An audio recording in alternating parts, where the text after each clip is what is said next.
Salve, salve galera do Central HQs, bem-vindos a mais um vídeo do canal. Eu me chamo Fernando e vou dar dicas de HQs indispensáveis para vocês. Quais requisitos que eu usei? Veja o vídeo ao lado aqui, onde eu explico mais ou menos não, eu explico bem explicado quais são os requisitos que eu considerei para elaborar essa lista e considerar essas HQs indispensáveis para os colecionadores. Também vejam isso daqui para não ficar me repetindo toda vez e todo vídeo e tudo mais. Vamos começar então com a primeira dica que eu dou para vocês, é Mortos-Vivos ou The Walking Dead. Tem os dois nomes inclusive no Brasil. Primeiro, eles são publicados pela editora HQ Maniacs, essa série que é escrita pelo Robert Kirkman. Aqui no Brasil ela saiu em 16 volumes até agora, pelo menos, com o nome de Mortos-Vivos, publicação da HQM, e também numa série mensal, em formato de 24 páginas e tal, com o nome de The Walking Dead. Galerinha, que trama que é essa? Que história que é essa? É basicamente um gibi de zumbis, mas não é tão simples assim. É bem mais complexo, porque trata das relações interpessoais entre os sobreviventes que estão tentando viver naquele mundo pós-apocalíptico. O personagem central é o Rick, que é um ex-policial que simplesmente acorda no hospital e a hora que ele acorda ele olha para aquilo, tá um caos a cidade, um mundo totalmente dominado por zumbis e ele tem que sobreviver nesse ambiente totalmente inóspito.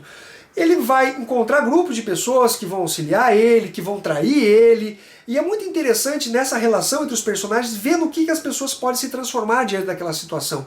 Os diálogos e a trama são muito bem escritas, então a gente vê os personagens diante de escassez de comida, de que forma que ele vai agir, numa situação de vida ou morte, o que ele pode fazer, será que ele vai salvar outra pessoa, ele está com uma noção de solidariedade ou ele só está pensando no próprio umbigo e se salvar. Então é realmente uma trama muito legal, não acabou ainda nos Estados Unidos, ganhou uma série televisiva, inclusive, de tão famosa que ficou essa série, e eu acho que quando ela acabar, ela vai se tornar um dos grandes clássicos dos quadrinhos. E outra coisinha que eu acho bacana nessa série é que quando você se afeiçoa por determinados personagens, assim, eles tomam um rumo totalmente diferente, e você fala, puta que eu pariu, só porque eu gostava desse personagem. Realmente uma série muito legal, fica a dica pra vocês. A próxima dica que eu vou dar é 300, escrita e desenhada pelo Frank Miller, uma série que ganhou filme também, foi adaptada dos quadrinhos para a telona.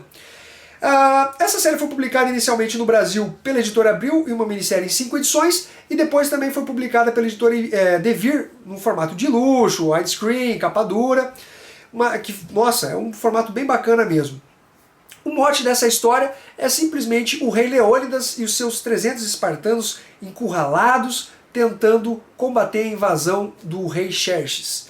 Então, galerinha, é uma trama bem simples, mas muito bem escritas e que tem chavões dentro da história que são muito bacanas. This is Sparta. Galerinha, a próxima dica para vocês é Crise de Identidade. Essa que eu considero uma das melhores sagas já escritas da DC Comics. Eu falo que a DC vive de crises, mas essa é uma crise realmente top.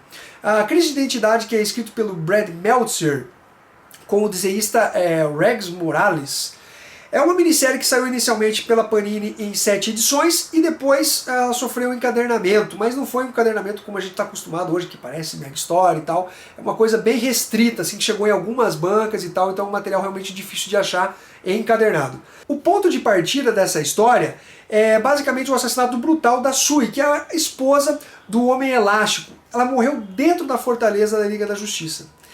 A partir daí, galera, fragmentos do passado, eles retornam, mas que eles não deveriam ser trazidos à tona, mas eles são necessários para poder desvendar esse assassinato. E é uma trama muito bem escrita, você não imagina quem pode ser o assassino, e é surpreendente quando você descobre o assassino. E todo o envolvimento que trazem esses traumas do passado, e toda a repercussão que eles vão ter na DC Comics é muito importante. E é uma trama muito bem escrita, galerinha. Fica a dica desse material, vale muito, mas muito mesmo a pena vocês lerem esse material, que eu considero uma das melhores sagas da DC Comics. A outra dica que eu vou dar pra vocês, galera, é a saga de Thanos. Ela é basicamente escrita principalmente pelo Jim Starlin, apesar de ter outros escritores, e tem vários desenhistas, então são desenhistas diversos. Essa série ela foi compilada como uma saga de Thanos somente aqui no Brasil. Ela não existe uma saga equivalente com esse nome nos Estados Unidos. A editora Abril compilou uma minissérie de 5 edições, volumes grossos, encadernadinhos, e chamou de A Saga de Thanos. Nos Estados Unidos houve um compilado de uns tempos para cá, que seria mais ou menos equivalente, que se chama Avengers vs Thanos, que seria basicamente a história, essa saga de Thanos, mas tem menos edições dentro dessa publicação americana, dessa publicação da Marvel Comics. A editora Abril, eu considero que fez um trabalho melhor em termos de compilação. Mas, para quem tem dificuldade de achar esse material, porque é um material um pouco difícil e caro, a Panini Comics está lançando a coleção histórica dos Vingadores, a segunda parte, e vai também abranger boa parte da saga de Thanos. Eu acho que vai basicamente equivaler ao encadernado americano, não tenho certeza. Mas de qualquer forma vai trazer uma boa ideia para os leitores do porquê essa saga é tão famosa. A gente tem uma compilação de histórias envolvendo o Thanos e todas as repercussões das ações deles dentro do universo Marvel naquela época. Então abrange vários títulos, Capitão Marvel, do Warlock, do Adam Warlock, do Doutor Estranho, dos Vingadores, e é basicamente envolvendo o Thanos de posse do cubo cósmico. O cubo cósmico, para quem não sabe, é um artefato que simplesmente realiza os desejos do portador dele. Então tudo que ele imaginar, tudo que ele querer, ele pode ter ou se transformar. Então realmente torna o personagem onipotente, onipresente e onisciente. Galerinha, a última dica do canal, um mangá. Esse mangá chamado Death Note, o Caderno da Morte. Ele é escrito pelo Tsugumi Oba e o ilustrador é o Takeji Obata. Inicialmente ele saiu em 12 edições, ou 13 edições pela JBC, e depois recentemente ganhou um especial de luxo, né? uma produção mais elaborada, encadernados mais grossos, capa preta, em 6 volumes também pela JBC.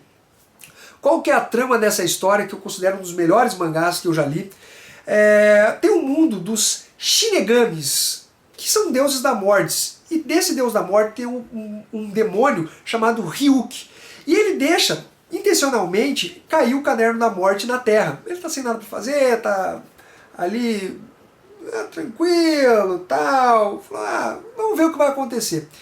E esse caderno possui poderes macabros, que simplesmente, se você escreve o nome da pessoa nesse caderno, ela vai morrer. Claro que existem várias regras que são muito bem explicadas nesse mangá, mas basicamente é isso. Escreveu o nome do cara, ele vai morrer. E esse Death Note acaba indo parar nas mãos do Light Yagami. Ele que é um aluno genial, super, hiper, mega inteligente e que resolve se tornar um justiceiro e sair matando as pessoas que causam mal, bandidos, assassinos, políticos corruptos. Ele simplesmente resolve detonar essa galera. E ele começa a matar pessoas de vários países, e isso acaba chamando a atenção da Interpol, que é a Polícia Internacional. E, pô, peraí, alguma coisa está acontecendo. Por mais que seja um bandido, alguma coisa está errada. E a Interpol entra em contato com o L, que é simplesmente o maior detetive da Terra. Então a gente vai ter um jogo de gato e rato aí, cheio de reviravoltas, envolvendo o Light, o possuidor do Caderno da Morte, e o L do outro lado tentando descobrir quem que é esse assassino justiceiro que está tentando colocar sua visão de mundo na Terra.